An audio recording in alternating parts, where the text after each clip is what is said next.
کپاس کی گدیری، اس کے بالغ اور بچے کثیر تعداد میں پودوں کی شاخوں اور پتوں پر موجود ہوتے ہیں۔ یہ کیڑا دو طرح سے نقصان کرتا ہے۔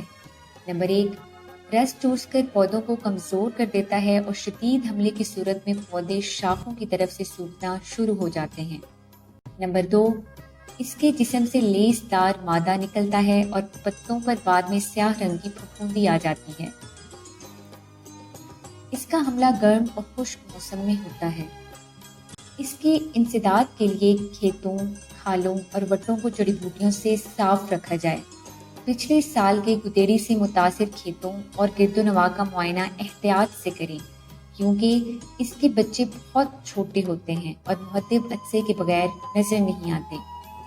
اس کے انسداد کے لیے پروفینیفاس 50 ای بحساب 800 ملی لیٹر اور میتھیڈا تھائیون 40 ای بحساب 300 ملی لیٹر کا استعمال کریں۔